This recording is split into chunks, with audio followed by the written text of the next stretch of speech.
Hey guys, new video. This video is going to be about getting better at Overwatch. When you go about learning new things in games with just so many variables, there's a lot of things that happen at the same time, and I noticed that there aren't a lot of people who teach you how to cope with all the information that's happening at once. It mostly just takes time and the right attitude to learn all of these things to be able to cope with all of it at the same time.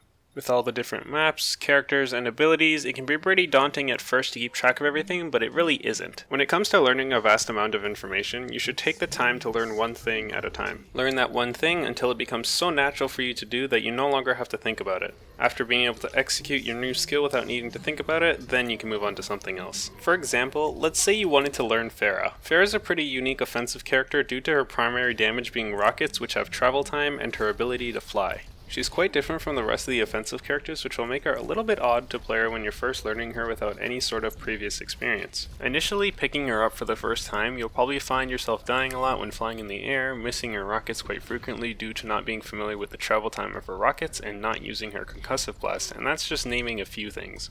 The way you would go about improving your game in this kind of scenario is to fix one thing at a time rather than attempting to fix them all at once. Like I said, there's a ton of information and a lot of different variables in this game, so trying to fix all of your mistakes at once is going to be pretty stressful, and you're probably never going to improve as much as you would if you were just to do one thing at a time. So when it comes to actually fixing all this, we could honestly take a look at any problem first, but I generally like to go over the skills that are generally used more often or necessary in order to execute the other skills. So take the first skill that you're struggling with and consciously practice until you no longer need to think about it. So learning how to use Pharah's rockets, a way of doing this would be for the next however many games you need, you'd consciously be thinking about where you should be placing your rockets in regards to how far you are from your target.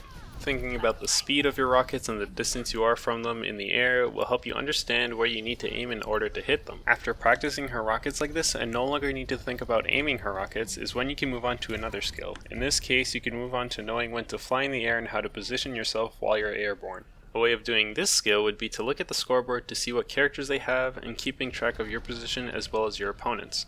Perhaps the enemy team has 2 Widowmakers, so you best be cautious of where you're flying, otherwise you're not going to be having a good time. Again, you practice this until you no longer have to think about flying and positioning, and then you can move on to another skill. Another example could be with Tracer. Perhaps you're really good at aiming and tracking with Tracer, but you're not so good at using her blinks. It's really important in general, especially for Tracer, to know all the different maps in the game since she's so fast and has such a small health pool. Knowing where you can blink without needing to look in the direction of where you're blinking can be extremely helpful. Something you could do with this is to make a custom game and get used to the maps that you're struggling with.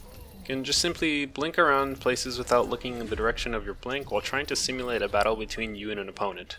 Practicing things in this matter also work with bad habits. For me, in Overwatch, I tend to pick up my mouse too often when I don't need to. I used to play in a small mouse pad, and after upgrading to a new one which is much bigger, I've been able to lower my sensitivity so I could be more precise with my aim. I'm so used to having to pick up my mouse when my arm or hand reach a certain position, and it slows down my movement. I turn much slower compared to whether if I just swiped while keeping my mouse on my mouse pad. So what do? I go consciously practice swiping my mouse without picking it up so that when I need to turn around when someone's behind me, I can just do one fluent swipe and quickly react to being shot from behind.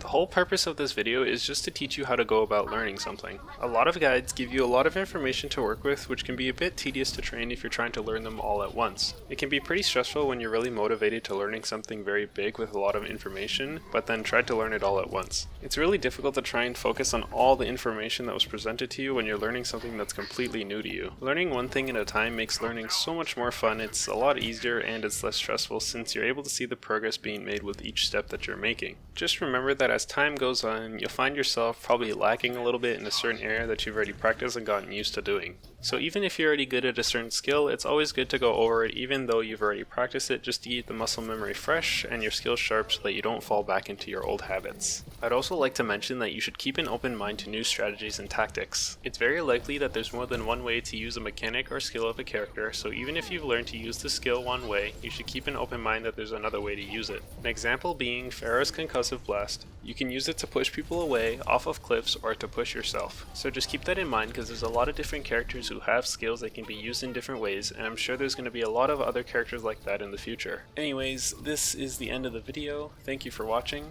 Next video will likely be a Tracer guide, so keep a lookout for that in the near future if you're interested. Remember, if you liked the video, like it. If you didn't, dislike it and leave a comment as to why. Subscribe if you like to see more content, and I'll see you in the next video.